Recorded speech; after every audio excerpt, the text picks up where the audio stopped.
Coming to stream, మనం first వీడియోలో మాట్లాడుకున్నాం కదా ప్రీ టెస్ట్ కోసం ఇందులో చెప్దామని. సో ఇందులో మనకి వచ్చిన ఫస్ట్ వీక్లోనే ఎగ్జామ్ ఉంటుంది 5th డే. సో అందులో మనకి బేసిక్ లెవెల్ ఎంత లెవెల్లో ఉన్నామని ఎగ్జామ్ పెడతారనమాట. SQL, ఇంగ్లీష్, బేసిక్ వర్బల్స్ అవన్నీ ఉంటాయి. సో ఇందులో కూడా మీకు 65 అండ్ అబవ్ వస్తేనే మీరు పాస్ అయినట్టు, అవ్వకపోయినా నో ప్రాబ్లం. ఇది ఎందుకు అంటే వన్స్ మీకు 65 వచ్చాయి అంటే వీళ్ళు కంపెనీ రిక్వైర్మెంట్స్ బట్టి మీకు ఒక 5 స్ట్రీమ్స్ అలా పెడుతూ ఉంటారనమాట మెయిల్కి. మీరు అందులో మీకు కావాల్సిన స్ట్రీమ్ మీరు చూస్ చేసుకోవచ్చు. ఇఫ్ మీరు పాస్ అవ్వలేదు అంటే వాడే మీకు ఆటోమేటిక్ ఏదో ఒకటి అసైన్ చేస్తాడు, మీరు అందులో ఇంకా జాయిన్ అయినట్టు. మా బ్యాచ్కి అయితే చాలా స్ట్రీమ్స్ ఇచ్చాడు. అందులో కొన్ని గుర్తున్నాయి మాకు. అవేంటంటే సేల్స్ ఫోర్స్ ఇచ్చాడు, నెక్స్ట్ జావా రియాక్ట్ ఇచ్చాడు, నెక్స్ట్ MS యాంగులర్ ఇచ్చాడు, ఇలా కొన్ని ఇచ్చాడు. మాదైతే MS యాంగులర్ అనమాట. సో దాని రిలేటెడ్ అయితే మేము చెప్పగలం. మాకైతే 3 FAs ఉన్నాయన్నమాట. FA1, FA2 and FA3. ఇంకా based on your stream FAs అనేది పెరుగుతూ ఉంటాయి. మ్యాక్స్ FA4 ఉండొచ్చు. FA1, FA2, FA3 and FA4. మాకైతే FA1, FA2, FA3 అనేది అయితే ప్రాజెక్ట్, 1, 2 అనేవి ఎగ్జామ్స్. ఇప్పుడు 4 ఉన్నాయి అనుకోండి, FA1, FA2, FA3 ఎగ్జామ్స్ ఉంటాయి. 4 అనేది ప్రాజెక్ట్ అనమాట. ఏదో ఒక ఎగ్జామ్ వాళ్ళు 2 పార్ట్స్ చేసి FA2, FA3 అలా డివైడ్ చేస్తారనమాట. సో మ్యాక్సిమం మీరు వన్స్ జనరిక్ క్లియర్ చేశారంటే 90% అందరూ స్ట్రీమ్ క్లియర్ చేస్తారు, మనం నెగ్లెక్ట్ చేయకపోతే.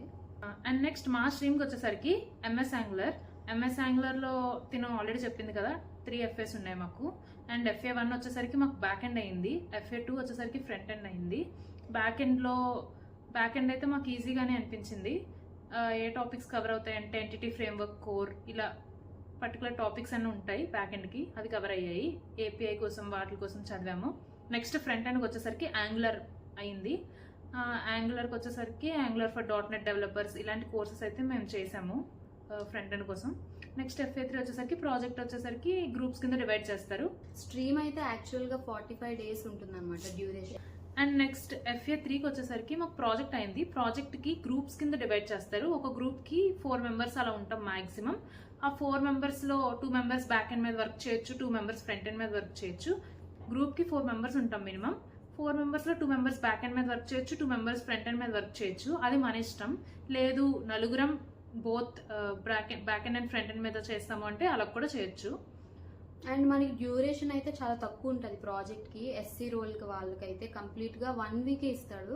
ఆ 1 weekలో మనం ఎలా అయినా చేయొచ్చు. సో మీ ఇష్టం, మీరు ఫస్ట్ 2 days చేసి తర్వాత ఆడుకుంటారా అంటే మన ఇష్టం అనమాట. Coming to exams, FA1 exam, FA2 exam చాలా తక్కువ డ్యూరేషన్లోనే ఉంటుంది. మ్యాక్సిమం 20 to 25 days-లోనే పెట్టేస్తాడు. ఫస్ట్ ఎగ్జామ్ మీకు 1 month ఉందనుకోండి, నెక్స్ట్ ఎగ్జామ్ మీకు 15 days గ్యాప్లోనే అయిపోతుంది.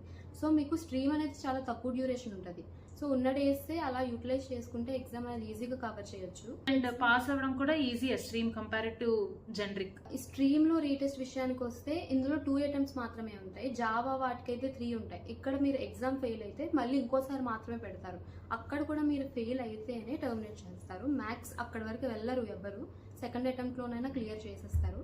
లొకేషన్స్ వచ్చేసరికి మనకి ఎలా ఉంటుందంటే, కొంతమందికి స్ట్రీమ్ FA1 అవుతున్నప్పుడే లొకేషన్స్ వచ్చేస్తాయి. కొంతమందికి ప్రాజెక్ట్ అయిపోయిన తర్వాత కూడా ఒక 1 week అలా గ్యాప్ వస్తుంది లొకేషన్ రావడానికి. మాకు అలానే జరిగింది. సో ఒక్కొక్కరికి ఒక్కొక్కలా ఉంటుంది లొకేషన్స్ ఇష్యూ చేయడం అన్నది. లొకేషన్ ప్రిఫరెన్స్ అంటే ఇంకా completely based on stream and వాళ్ళ రిక్వైర్మెంట్ అనే చెప్పొచ్చు. మీరు ముందే ఫిక్స్ అయిపోకండి ఈ లొకేషన్ వస్తుంది ఇది కావాలి అని. మీకు ఓన్లీ 2 రీజన్స్ వస్తేనే మీకు కావాల్సినవి వస్తాయి. 1 మ్యారేజ్ అయినా అయ్యి ఉండాలి, నెక్స్ట్ హెల్త్ కండిషన్స్ అయినా ఉండాలి. విత్ ప్రూఫ్స్ అయితేనే మనకి కావాల్సిన లొకేషన్స్ వస్తాయి. లేదంటే వాళ్ళు ఏమి ఇస్తే అందులోనే రిపోర్ట్ చేయాలి. ఇఫ్ నాట్ మనకి స్వాప్ అనే ఆప్షన్ ఉంటుంది అనమాట. అది 2 days డ్యూరేషన్ ఇస్తారు స్వాప్ చేసుకోవడానికి. మీకు స్వాప్లో కూడా మీరు అనుకోవచ్చు మీకు కావాల్సిన వాళ్ళతో స్వాప్ అయిపోద్ది అని. అలా ఉండదు. మీకు వచ్చింది, ఫర్ సపోజ్ మీకు బెంగళూరు వచ్చింది, మీకు వైజాగ్ కావాలి, మీరు వెంటనే స్వాప్ అప్లై చేయాలి. అప్పుడు మీకు అటువైపు వాళ్ళు కూడా సేమ్ రిక్వెస్ట్ పెడితే, బెంగళూరు కావాలని పెడితే మీకు స్వాప్ అవుతుంది. ఇఫ్ నాట్ ఎవ్వరు అప్లై చేయలేదంటే మీకు రాదు. మీకు ఉన్న వాటి దగ్గర రిపోర్ట్ చేయాల్సి వస్తుంది. ఓవరాల్ ట్రైనింగ్లో మనం ఏ ఎగ్జామ్స్ రాస్తామంటే, ఫస్ట్ అయితే pre test, and next FA1 Java, FA2 SQL, and overall ఈ 3 ఎగ్జామ్స్ అయిపోయాక మనకి జనరిక్ అయిపోతుంది అన్నప్పుడు BCP పెడతారనమాట. ఒకప్పుడు అయితే BCP ఓవరాల్ ట్రైనింగ్ అయిపోయాక ఉండేది లాస్ట్లో. ఇప్పుడు 2025 బ్యాచ్ నుంచి మనకి 2 parts చేశారు. సో ఫస్ట్ పార్ట్ జనరిక్ అయిన వెంటనే ఉంటుందన్నమాట. నెక్స్ట్ BCP అంటే మనకి ఇంగ్లీష్ ఎగ్జామ్ లాంటిదే. కొన్ని టాపిక్స్ ఉంటాయి, లెక్స్ అని ఉంటుంది మనకి పోర్టల్, అందులో చదువుకుంటే సరిపోతుంది. నెక్స్ట్ స్ట్రీమ్లోకి వచ్చేసరికి ఏమేమి రాస్తామంటే మనం FA1, FA2, FA3, కొన్ని స్ట్రీమ్స్కి FA4 కూడా ఉంటుంది. ఇలా ఈ ఎగ్జామ్స్ అయిపోయిన తర్వాత BCEP 2 అని దాన్ని LND 2 అంటాము. ఆ ఎగ్జామ్ రాస్తామన్నమాట. ఈ ఎగ్జామ్స్ ఏంటంటే మనకి పాస్ అయినా పర్లేదు, ఫెయిల్ అయినా పర్వాలేదు, అదేమంత ఇంపార్టెంట్ కాదు. కానీ ఫెయిల్ అయితే మాత్రం ఇక్కడ పాలసీ ప్రకారంగా సెకండ్ అటెంప్ట్ కూడా పెడతారనమాట. ఆ సెకండ్ అటెంప్ట్ కూడా మనం మైసూర్ క్యాంపస్లో ఉండే రాయాలి.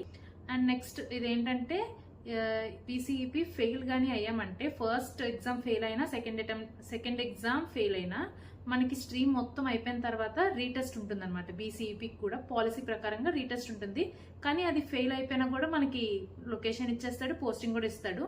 కానీ పాలసీ ప్రకారంగా అలా ఎగ్జామ్స్ కండక్ట్ చేస్తూ ఉంటారు అంతే. BCEP 2కి వచ్చేసరికి మనం లెవెల్ 4, 5 అండ్ 6 రాయాలి అన్నవి కంప్లీట్ చేయాలన్నమాట. దాని నుంచి మనకి కొన్ని మార్క్స్ వస్తాయి. రిమైనింగ్ మార్క్స్ పాస్ అవ్వడానికి మనం ఎగ్జామ్ నుంచి తెచ్చుకుంటే సరిపోతుంది. దీనికి కూడా నెగిటివ్ మార్కింగ్ ఉంటుంది. చెప్పాను కదా, ఆల్రెడీ ప్రీవియస్ వీడియోలో చెప్పాను కదా, ఎవ్రీ ఎగ్జామ్ ఇక్కడ ఎవ్రీ ఆబ్జెక్టివ్ ఎగ్జామ్ ఈ ఎగ్జామ్కి కూడా నెగిటివ్ మార్కింగ్ అనేది ఉంటుంది. ఆల్రెడీ ప్రీవియస్ వీడియోలో నేను చెప్పాను కదా, ఇక్కడ రాసే ప్రతి ఆబ్జెక్టివ్ ఎగ్జామ్కి నెగిటివ్ మార్కింగ్ ఉంటుంది. కాకపోతే మనకి మెయిన్ ఎగ్జామ్స్ అంటే స్ట్రీమ్ కానీ, జావా కానీ, SQL కానీ వీటిలో ఆబ్జెక్టివ్ వచ్చేసరికి మనకి 1 మార్క్ క్వశ్చన్స్, 2 మార్క్ కానీ 3 మార్క్ ఉంటుంది. కానీ ఈ BCEP ఏదైతే ఉందో అందులో అన్ని 1 మార్కే ఉంటాయి. టోటల్ 65 క్వశ్చన్స్ ఉంటాయి, అన్ని 1 మార్కే. సో మీరు పెట్టేటప్పుడు కొంచెం చూసుకొని రాసుకుంటే పాస్ అయిపోవచ్చు ఇది కూడా ఈజీగానే. కానీ BCEP వచ్చేసరికి ఫస్ట్ అటెంప్ట్లోనే క్లియర్ చేసుకుంటే బెటర్. లేదంటే స్ట్రీమ్ అయిన తర్వాత ఎక్స్ట్రా డేస్ ఉండాలి. దానికోసం ఎక్కువ డ్యూరేషన్ ఇక్కడే ఉండాల్సి వస్తుంది. ఒకవేళ కానీ ఫెయిల్ అయితే, ఒక్క ఎగ్జామ్ ఫెయిల్ అయినా స్ట్రీమ్ అయిన తర్వాత మళ్ళీ ఇక్కడే ఉండాలి మైసూర్ క్యాంపస్లోనే. సో అది కొంచెం చూసుకోండి. ఓవరాల్గా ట్రైనింగ్ ప్రాసెస్ అయితే చాలా ఈజీగానే ఉంటుంది. ఏ బ్రాంచ్ అయినా ఎవరన్నా టెన్షన్ పడొద్దు, ఈజీగా కంప్లీట్ చేయొచ్చు. ఫర్ ఎగ్జాంపుల్ మేమే ECE బ్రాంచ్ మేమే కంప్లీట్ చేసామంటే ఇంకా మీరు కూడా చేసేస్తారు, ఎవరన్నా చేసేస్తారు. ఇంకా మీకు టైం ఉంది, ఇంకా ఆఫర్ లెటర్ రాలేదు, జాయినింగ్ లెటర్ రాలేదు అంటే మీకు ఇంకా టైం ఉంది, మీరే ప్రిపేర్ అవ్వచ్చు. ఈ వీడియోలో మేము ఇచ్చిన టాపిక్స్ కొంచెం మీరు చూసుకోండి. ఇంకా మీకు ఏమైనా డౌట్స్ ఉంటే కామెంట్ చేయండి. ఓకే గాయస్, ఈ వీడియోకి ఇంతే. మళ్ళీ నెక్స్ట్ వీడియోలో కలుద్దాం. Bye bye.